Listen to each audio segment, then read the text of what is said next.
Hola amigos, bienvenidos a una nueva aventura en español. Today we're embarking on an exciting journey into the realm of the Spanish language. Our mission?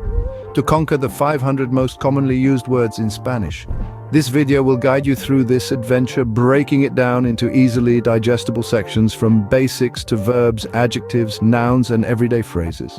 So sit back, relax, and let's dive right in.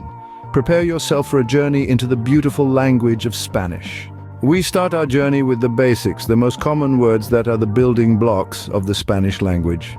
Imagine stepping into a bustling marketplace in Spain or sitting down at a cafe in Mexico City.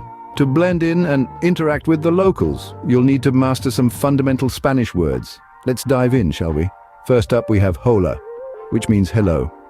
A simple greeting to kickstart any conversation. Next we have adios, translating to goodbye, a word you'll use when parting ways. Now let's move on to some words of courtesy. Gracias means thank you, an essential phrase in any language to express gratitude. And to ask for something politely, you might say por favor, which means please. We also have sí and no, translating to yes and no, respectively. These are short, simple and handy responses you'll use quite often. Then we have bueno and malo, translating to good and bad. These are basic adjectives that can help you express your likes and dislikes. We also can't forget dia and noche, meaning day and night. These words will come in handy when talking about time. To express understanding, we have entiendo, which means I understand. And when you don't comprehend, you can say no entiendo, translating to I don't understand. And finally, to introduce yourself, you can say me llamo, followed by your name. This phrase translates to my name is. Each of these words is a key that unlocks a new door in your Spanish language journey. They are not just words, they are tools for communication, bridges to understanding and pathways to cultural immersion. With these words, you can start simple conversations in Spanish, but let's dive deeper. Remember, practice makes perfect, so repeat these words, use them in sentences, and before you know it, you'll be conversing like a local. Now let's continue our journey into the heart of the Spanish language. Now we are moving into the realm of actions, the verbs. Verbs, the engines of our sentences, give life to our conversations. They describe actions, states, and occurrences. In Spanish, as in English, verbs are an integral part of a sentence. So let's dive into some common Spanish verbs. First up is ser. Ser translates to be in English. It's used to describe essential characteristics that define people or things. For example, yo soy profesor, which means I am a teacher. Here, soy is a form of ser, indicating a permanent or long-term condition. Next, we have estar. Interestingly, estar also means to be, but unlike ser, estar is used for temporary states and locations. If you want to say, I am happy, you would say, yo estoy feliz. Here, happiness is a temporary state, and so we use estar. Another frequently used verb is tener. Tener means to have. It can be used to indicate possession, age, and even some feelings. For instance, yo tengo un libro translates to I have a book, or yo tengo 20 años, which means I am 20 years old. In Spanish, we literally say I have 20 years. Moving on, let's talk about hacer. Hacer means to do or to make. It is a very versatile verb. For example, yo hago la tarea means I do the homework, or yo hago una torta, which means I make a cake. Next is ir. Ir translates to go. It's used to talk about where someone is going or to discuss future plans. For example, yo voy a la escuela translates to I go to school, or yo voy a estudiar, which means I'm going to study. Last but not least, we have ver. Ver means to see. It is used to refer to the act of seeing or watching. For example, yo veo la television translates to I watch television. It's important to remember that these verbs are often conjugated differently depending on the subject of the sentence.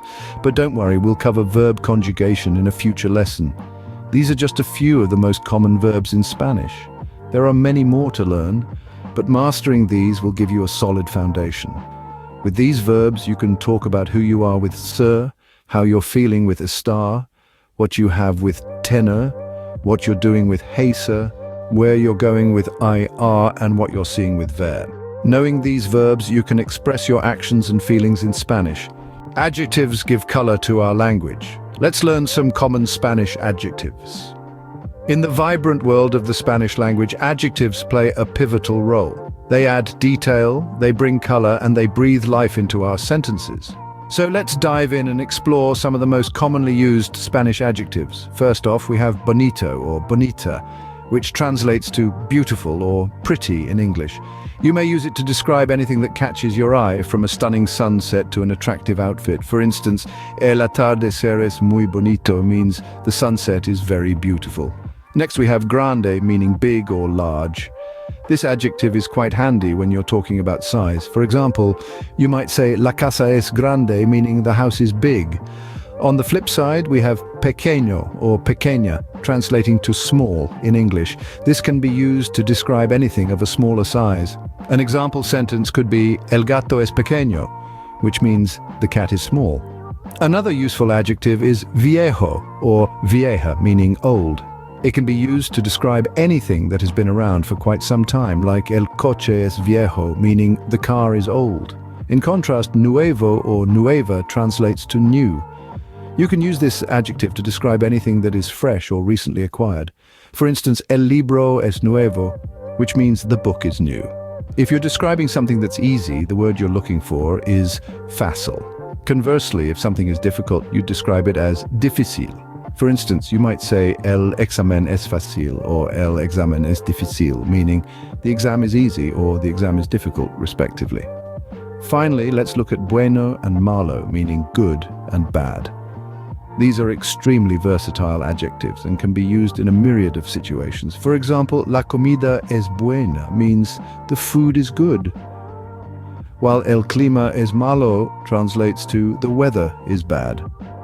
Remember, in Spanish, adjectives usually come after the noun they modify, and they must agree in gender and number with the noun. For instance, if you're talking about a small cat, you would say gato pequeño, and for multiple small cats, it would be gatos pequeños. So there you have it, a handful of common Spanish adjectives to enrich your vocabulary and enhance your conversations. Remember, practice makes perfect. So try using these adjectives in your daily life and you'll be speaking like a local in no time. With these adjectives, you can describe things around you in Spanish. Scene script, moving on to nouns, the name of everything around us. In the world of language, nouns are the labels we give to the people, places, things, and ideas that populate our reality. In Spanish, much like in English, these labels help us navigate conversations, express ideas, and understand one another. Let's delve into some of the most common nouns you'll encounter in Spanish.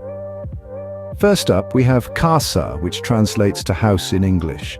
You can use it in sentences like mi casa es tu casa, a popular Spanish phrase meaning my house is your house, often used as a warm welcome to guests.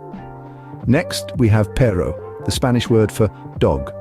If you find yourself in a Spanish-speaking country, you might hear phrases like mi perro es muy amigable, which means my dog is very friendly.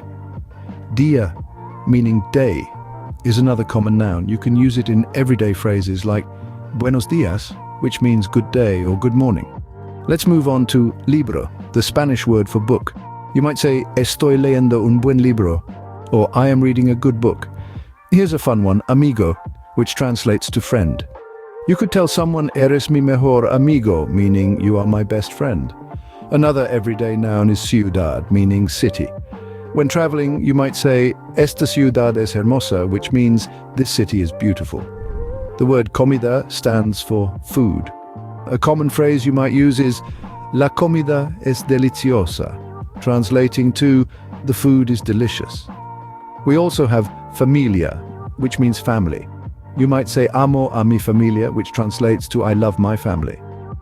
The noun trabajo translates to work or job.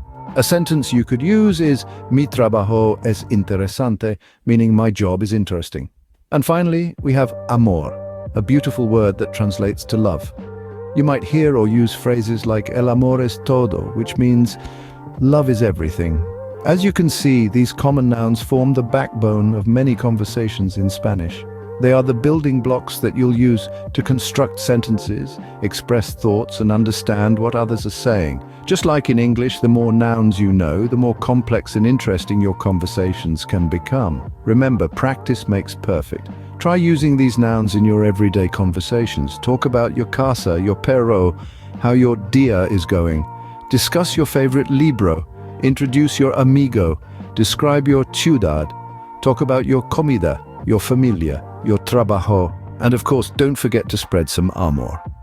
These nouns will help you identify and talk about things in Spanish. Let's learn some everyday phrases that you will find very useful in daily conversations. As we delve into this exciting journey of language learning, knowing these phrases can be your secret weapon to feeling more confident and at ease when communicating in Spanish. First off, let's start with greetings. A simple hola means hello. Want to ask how someone is doing? You say "¿Cómo está?", which translates to "How are you?" If you meet someone in the morning, you can say buenos dias for good morning. In the afternoon, it's buenas tarde, and at night, it's buenas noche. Now let's move on to some useful phrases that you might need throughout the day.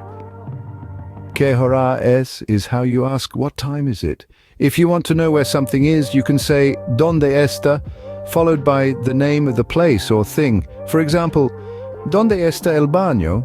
Means where is the bathroom? If you're out shopping and want to know the price of something, you can ask ¿Cuánto cuesta?, which means how much does it cost.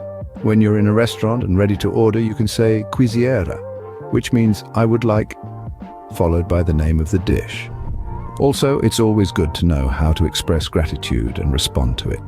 Gracias means thank you, and to reply, you can say de nada, which is you're welcome. In case you need help, don't hesitate to ask. Puede ayudarme translates to can you help me? And if you want to apologize, you can say lo siento, which means I'm sorry. And let's not forget the magic word, por favor, which means please. Here are a few more phrases that can come in handy. No entiendo means I don't understand. If you need someone to speak more slowly, you can say habla más despacio, por favor. That's speak more slowly, please. And when it's time to say goodbye, you can say adios for goodbye or hasta luego for see you later. Remember, practice makes perfect. So try to use these phrases as much as you can in your daily life. It might feel a little awkward at first, but the more you use them, the more natural it will feel. These phrases will help you navigate daily life in Spanish, and who knows, you might even impress a native speaker with your language skills. So go ahead and give these phrases a try. After all, language is not just about words, but about connecting with people and experiencing new cultures. And with these everyday phrases in your language toolkit, you're well on your way to becoming a confident Spanish speaker. We've learned a lot of words and phrases today. Let's recap and test your memory.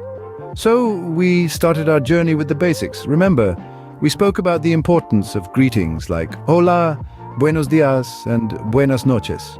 We also covered introductions like me llamo and soy de... Then we moved on to common verbs. We learned that ser and estar both mean to be, but are used in different contexts. For instance, ser is used for permanent states, while estar is used for temporary conditions.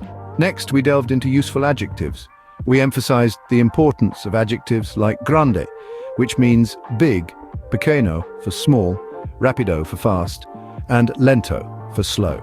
In our section on common nouns, we covered words like casa for house, libro for book, amigo for friend, and comida for food. Finally, we walked through a variety of everyday phrases. ¿Cómo estás? For how are you? ¿Dónde está el baño? For where is the bathroom? And ¿cuánto cuesta? For how much does it cost? Were just a few of the phrases we covered. Now let's test your memory with a quick quiz. When I say a word in English, try to remember the Spanish translation. Ready? What is book? That's right, it's libro. How about friend? Yes, it's amigo. And small? Correct, it's pequeño. What's the Spanish word for fast? Absolutely, it's rápido. Finally, how do you say how are you in Spanish? Indeed, it's ¿Cómo está? Great job. Keep practicing these words and you'll master them in no time. We've reached the end of our journey today, but this is just the beginning of your Spanish learning adventure. A big thank you for joining us and diving into the richness of the Spanish language. Remember, practice makes perfect. So keep those words we've learned today on the tip of your tongue and use them whenever you can. We look forward to helping you further in your Spanish learning journey. Adios, amigos. Keep practicing and see you in the next lesson.